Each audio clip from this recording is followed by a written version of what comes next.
Bismillahirrahmanirrahim. Assalamualaikum warahmatullahi wabarakatuh. Alhamdulillah, nahmaduhu wa nasta'inuhu wa nastaghfiruh wa na'udzu billahi min shururi anfusina wa min sayyi'ati a'malina. May yahdihillahu fala mudilla lahu wa may yudlil fala hadiya lahu. Asyhadu an la ilaha illallah wahdahu la syarika lahu wa asyhadu anna Muhammadan abduhu wa rasuluh. Allahumma shalli ala sayyidina Muhammad wa ala ali sayyidina Muhammad. Qala Allah ta'ala fil Qur'anil Karim, a'udzu billahi minasyaitonir rajim. Bismillahirrahmanirrahim. Ya Rabbi bismi rabbikal ladzi khalaq. Puji dan syukur marilah kita panjatkan kehadirat Allah SWT yang mana Allah telah mengutus sosok manusia terbaik ke alam raya ini, yaitu Nabi Muhammad Sallallahu Alaihi Wasallam. Salawat dan salam semoga tetap tercurah limpah pada junjungan kita Nabi Muhammad Sallallahu Alaihi Wasallam. Bapak Ibu yang saya hormati, anak-anak sekalian yang saya cintai, pada tanggal 12 Rabiul Awal telah lahirlah seorang manusia terbaik ke alam dunia ini. Nabi Muhammad merupakan manusia yang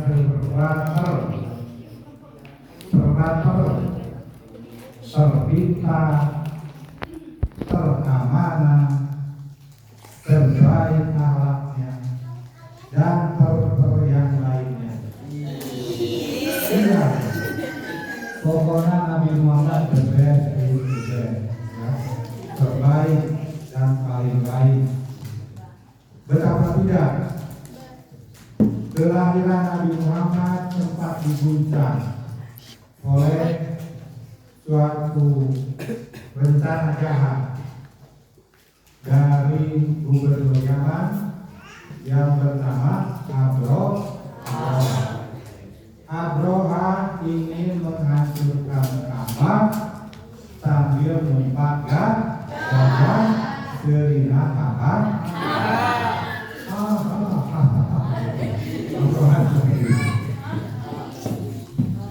Kenapa Abroha ingin menghancurkan Ka'bah? Karena Abroha itu kan dia gubernur Yaman. Dia sudah bikin gereja yang gede, yang bagus, yang mewah. Ternyata tidak ada pengunjungnya. Pengunjungnya sedikit, cuma sedikit. Sementara orang-orang berdatangan ke Ka'bah, ya, tawaf, banyak yang tawaf. Sehingga Abroha cemburu. Dia datang dengan pasukannya, pasukan bergajah, datang untuk menyerang. Ketika di perbatasan, sudah sampai di perbatasan, Abroha dapat berita bahwa kepala suku atau orang yang dikeluarkan dari suku Quraisy akan menghadap Abroha. Maka Abroha persilakan. Abdul Muthalib menghadap Raja Abroha, dan Raja Abroha tentu saja sudah ingin kalah pamor. Dia mengenakan pakaian terbaiknya. Kemudian ketika berhadapan dengan Abdul Muthalib, Raja Abroha bertanya, "Hei, kepala suku Quraisy, apa yang kamu hendaki sehingga kamu menghadap saya?" Bagaimana kata Abdul Muthalib? "Saya kesini jauh-jauh ingin mengambil unta saya kembali yang kamu dan tentara kamu ambil, yang kamu rampas, saya ingin mengambil kembali." Abroha ngomong, "Hanya itu saja." "Iya, kamu tahu kedatangan saya ke sini ke Mekah datang ke sini untuk menghancurkan Ka'bah. Terus kenapa kamu nyantai saja? Malah datang kemari mau mengambil unta, bukannya menghalangi saya yang akan menghancurkan Ka'bah. Gimana kata Abdul Muthalib? Abraham, ketahuilah bahwa Ka'bah itu yang punyanya Allah, bukan punya saya. Perkara kamu mau menghancurkan Ka'bah, silakan. Nanti kamu bakal berhadapan dengan Allah. Saya kesini mau ngambil unta yang kamu rampas selesai. Oke kalau begitu, ya untanya dikembalikan lagi Abdul Muthalib, dan Abdul Muthalib itu pulang. Apa yang terjadi setelah itu? Betul saja, dia menyerang Ka'bah. Tapi Abdul Muthalib berada di posisi Ka'bah dan dia berdoa kepada Allah, ya Allah, ini rumah aku tidak bisa apa-apa. Ini milikmu, Baitullah itu milikmu, aku tidak bisa menjaganya. Karena ini milikmu, punyamu, maka aku mohon kepadamu untuk menyelamatkan Ka'bah ini dari kejahatan Allah. Dan seketika datanglah burung yang banyak. Burung apa? Burung ababil dikirimkan oleh Allah kembali membawa kerikil dari neraka dan dilempari tentara Abraham itu dengan kerikil dari neraka. Kalau kerikil biasa ya yang di kalangan sekolah kita no problem. Tapi kalau kerikil yang dari neraka di problem itu masalah besar. Ketika kena ke badannya jadi wow, jadi kering kerontan, mati yang sangat menyakitkan. Itu peristiwa yang terjadi pertama. Kemudian setelah Nabi usia 40 tahun, Nabi diangkat menjadi utusan Allah setelah melalui berkhawat di Gua Hira. Apa wahyu pertama yang Nabi Muhammad terima? Surat apa? Al-A'raf ayat yang Nazul ayat 1 sampai 5. Kemudian Nabi sampaikan yang pertama ke keluarganya dulu. Pertama ke Sayyidina Ali. Sayyidina Ali itu masih keponakan Nabi. Nabi dulu dari kecil karena Sayyidina Ali memang keluarganya kurang berkecukupan, sehingga dititipkan ke Nabi Muhammad, dan Nabi Muhammad dulu Sayyidina Ali ini orang yang pertama mengimani atas kenabian Nabi Muhammad SAW. Kemudian juga istrinya Siti Khadijah, dan kemudian juga sahabatnya Abu Bakar Siddiq radhiyallahu anhu. Kemudian ada satu paman Nabi yang luar biasa. Siapa namanya? Sayyidina Hamzah. Sayyidina Hamzah itu paman Nabi. Tapi secara usia tidak begitu selisihnya tidak begitu jauh. Karena Hamzah itu satu susuan sama Nabi. Siapa yang menyusui Nabi? Halimah. Usaibah yang pertama menyusui Nabi sama Sayyidina Hamzah. Itu oleh Usaibah. Kemudian diganti oleh Halimah dia. Nah itu satu itu sama Sayyidina Hamzah. Suatu ketika Nabi ketika lagi duduk didatangi oleh Abu Jahal. Ketika Nabi duduk didatangi Abu Jahal, lalu dicaci maki, segala rupa, dan kepalanya dipukul sama batu. Tapi berdarah, Nabi sampai berdarah. Kemudian ketika itu Sayyidina Hamzah mau tawaf ke Ka'bah, datang ke Ka'bah, tapi tiba-tiba datang orang yang nyamperin Sayyidina Hamzah. Hei Hamzah, woi Hamzah, naon kata Hamzah, naon ya?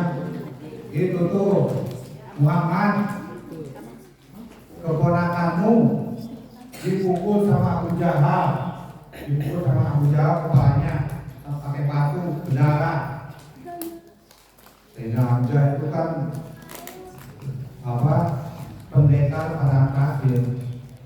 Padahal dia belum beriman, cuman dia tahu karakteristik Nabi Muhammad itu seperti apa. Betapa marahnya Sayyidina Hamzah, kemudian mendatangi Abu Jahal beserta pengikutnya. Ketika dulu disamperin, hei bodoh, Jahal, kamu memukul Muhammad ya? Dipukul lagi pakai apa? Pakai panah, kepalanya dipukul sampai berdarah. Padahal di sana ada Sayyidina Umar. Apakah Sayyidina Hamzah tidak takut sama Sayyidina Umar? Tidak, berboro takut. Dia jangan dulu. Sayyidina Umar itu tinggi besar, tulisnya gede, urutnya segede badan. Iya. Pedangnya 20 kilo pedang itu. Kalau ditebaskan ke leher habis langsung. Kalau ke kepala hancur. Tapi sama Sayyidina Hamzah dilawan. Oh, Umar berserek dulu. Separing padahal belum Islam, belum Muslim Sayyidina Hamzah itu. Tapi dia sangat percaya akan karakteristik Nabi. Akhlak Nabi luar biasa. Dari kecil sering jalan bersama tempat main. Setelah besar Sayyidina Hamzah dibesarkan di peperangan. Kalau Nabi memilih menyendiri gitu.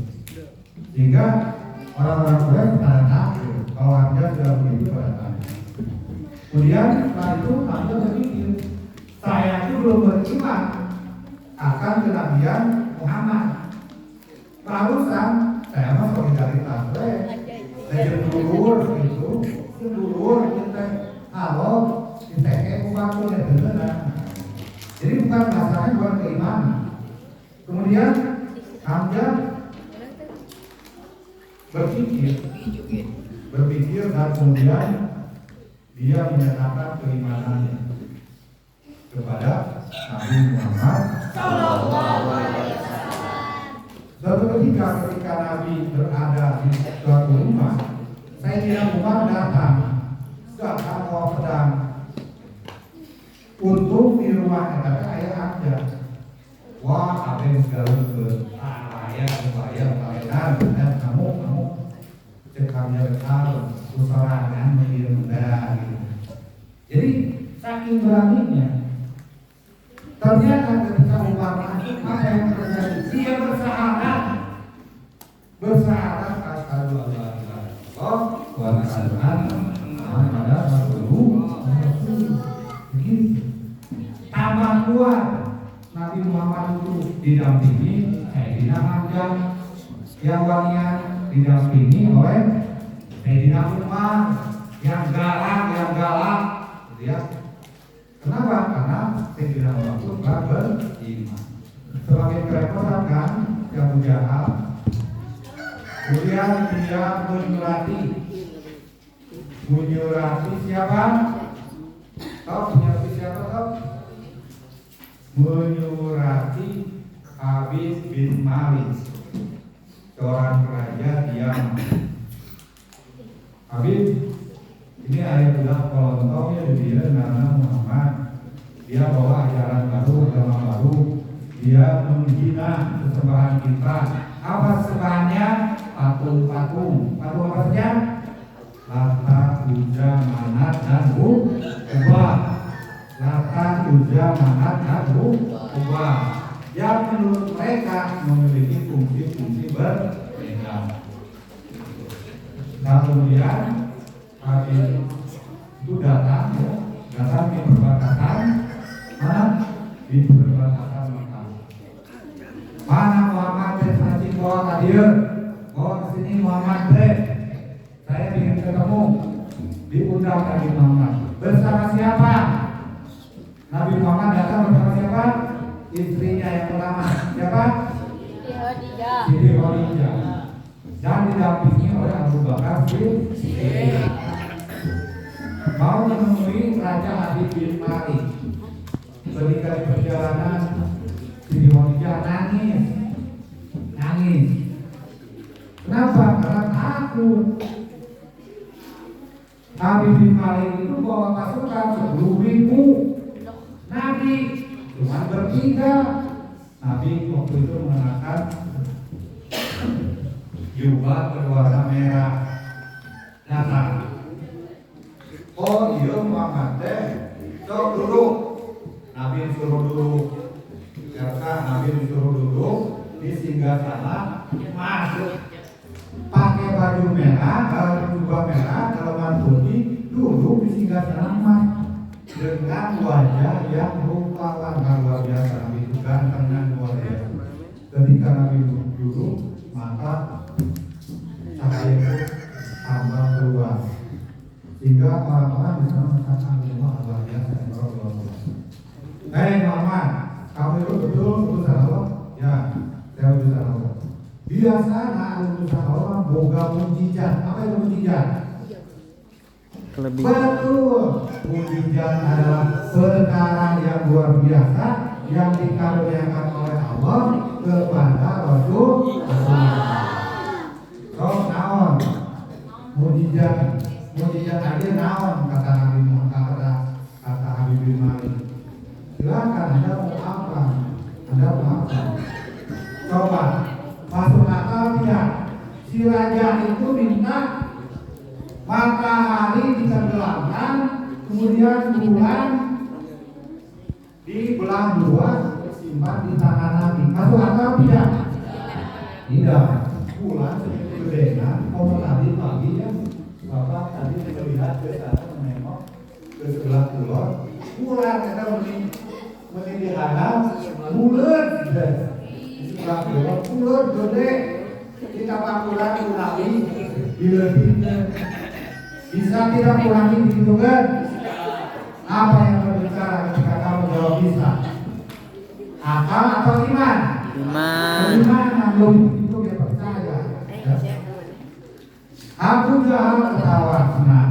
Ini bakal cilaka ini Muhammad kawirangan ya. Habis kalian pasti itu Khadijah sudah gelisah, sudah nangis, takut. Abu Bakar juga demikian. Kemudian Nabi berangkat ke rumah di desa ke gunung, berangkat ke gunung. Kemudian Nabi berdoa kepada Allah supaya diberikan kemudahan. Apa yang terjadi? Eta matahari segede gitu, segede badan, suruh matahari segede badan suruh. Kemudian bulan segitu gedenya yang kemudian disimpan di tangan kanan dan kiri Nabi. Semua itu menjadi apa istilahnya? Ogen itu bahasa Belanda ya. Ogen, kagum, bahasa Indonesia kagum, luar biasa. Setelah itu Nabi menghadap lagi ke Habib. Kemudian kata Habib, Anda memang luar biasa. Tapi saya masih belum percaya.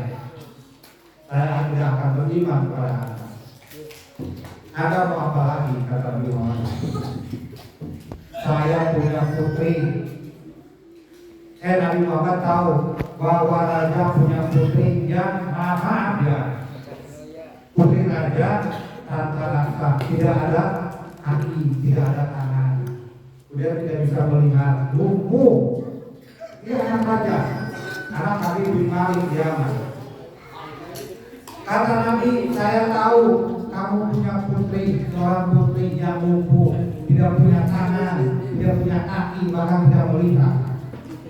Tapi ketahuilah bahwa putri kamu sekarang sudah sembuh atas izin Allah. Luka di dada sampai anak, kaki dari ayah, saya tangan dari ayah, saudaranya jadi bisa melihat. Kaget si raja, apa bukti di sini ya, mau terjun ini mau terjun dulu. Terusnya, tapi Nabi Muhammad apa lu? Itu luar biasa. Jika sudah percaya aneh balik. Begitu pulang ke Yaman, yang membukakan itu putrinya yang lumpuh. Dia sedang berdiri tegak berdiri. Sehingga apa yang dikatakan dulu Nabi Asyhadu alla ilaha illallah wa asyhadu anna Muhammadan rasulullah. Beriman. Yang mujahid ya.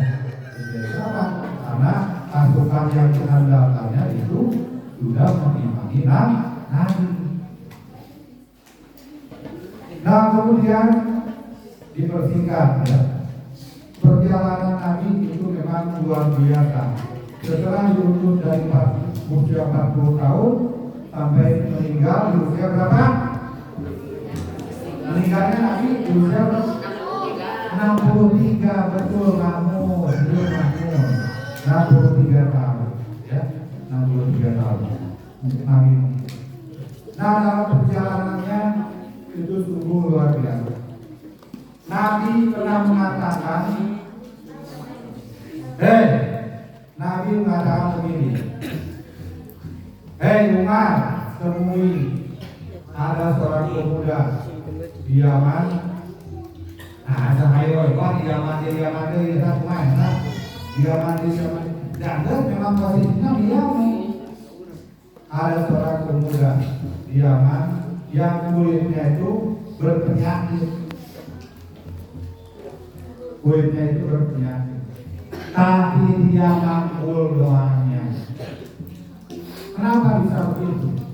Jadi pemuda itu punya ibunya yang lumpuh.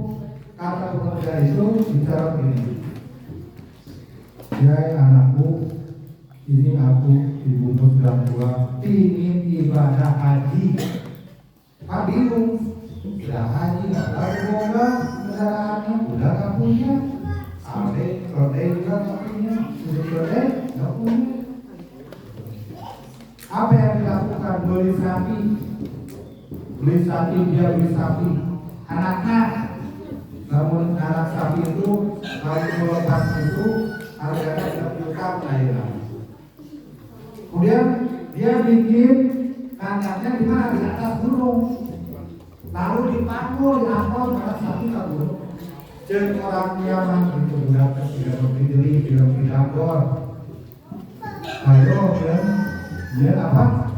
Anak sapi di puncak gunung dari sungai dipanggul, digamong tiap hari sampai usia sapi itu bertambah berat seiring dengan usianya sampai nanti saking salah sapinya digantung tapi apa yang terjadi badannya tak pemuda jadi sistem pada begitu jadi kuat. Kenapa? Karena tiap hari kita sapi singoreng latihan.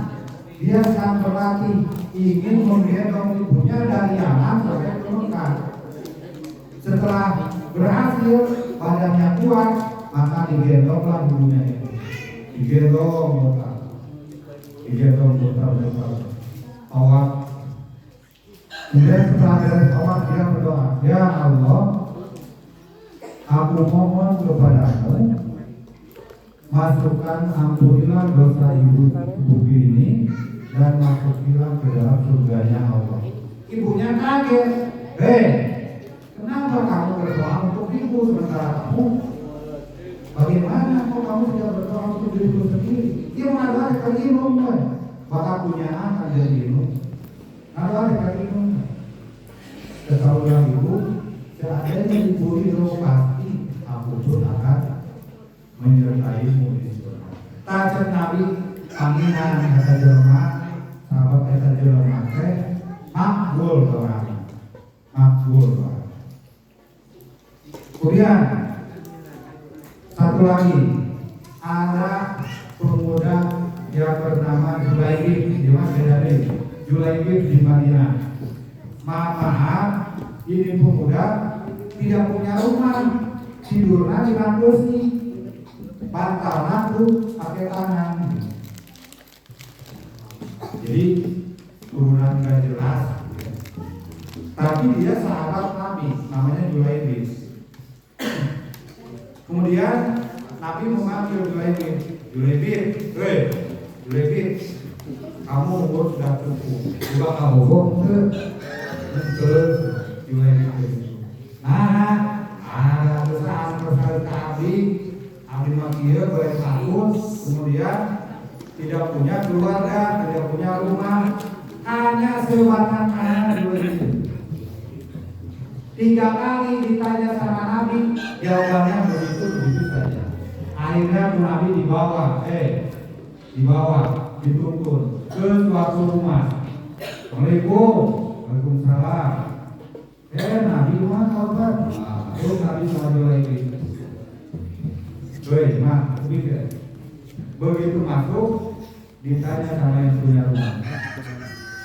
Ayah perusahaan awal ya Rasulullah saya lebih kalian berada di antara susah pasti bahasa saya ingin meminang anak pupu atau marukana yang dikawin ke Nabi.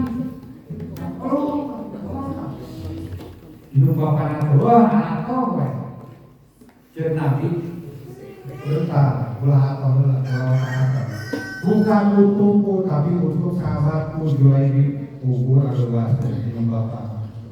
Bukan ini sudah dipunami ketika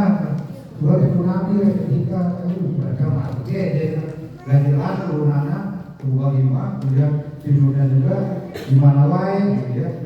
Wah nama akhirnya sebentar ya Rasulullah, aku akan berdiskusi dulu mana di papan terus ke kamar ngobrol. Wah ini sudah Nabi barangkali saya itu dan kemudiannya kampung ya.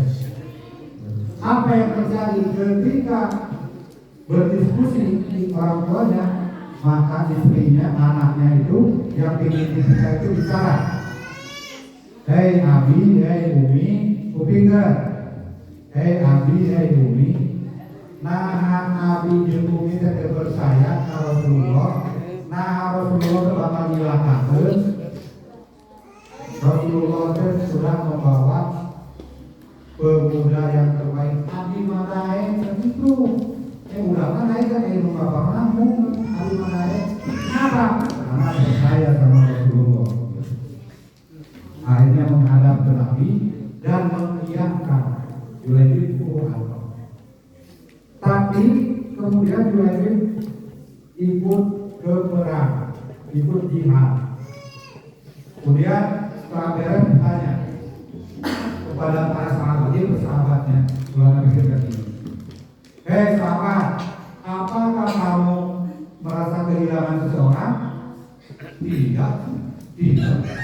Benar, betul, benar. Tidak merasa.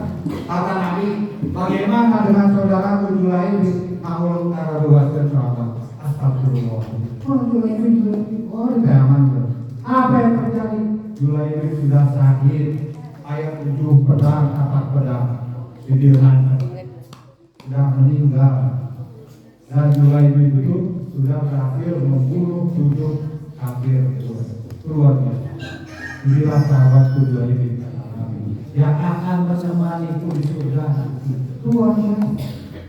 Jadi jangan kita memandang orang serendah itu, ya, sehingga kita gampang melupakan orang, gampang menghina orang.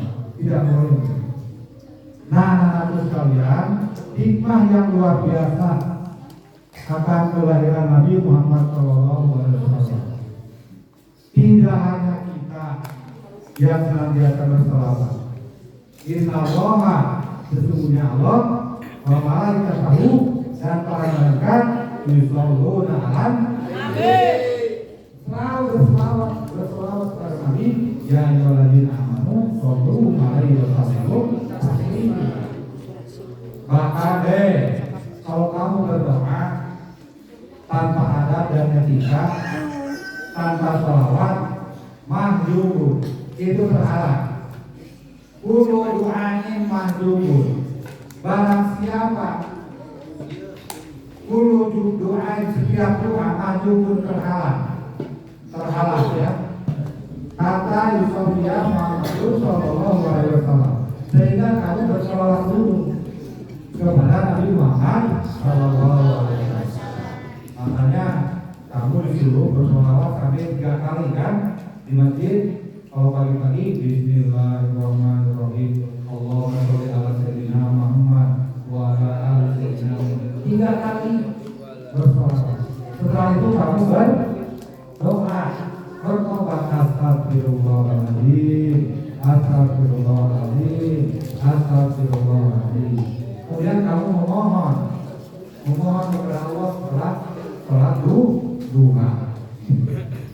Jadi luar biasanya nanti kalau di bumi ini tidak diutus Nabi Muhammad SAW, kita tidak akan hidup. Sudah kiamat dari dulu, sudah hancur. Luar biasanya.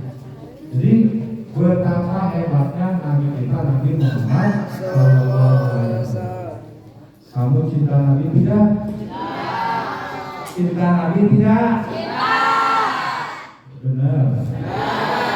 Sebesar apa cintamu? Tak terhingga saking besarnya. Cintailah Nabi Muhammad melebihi cinta diri sendiri. Mau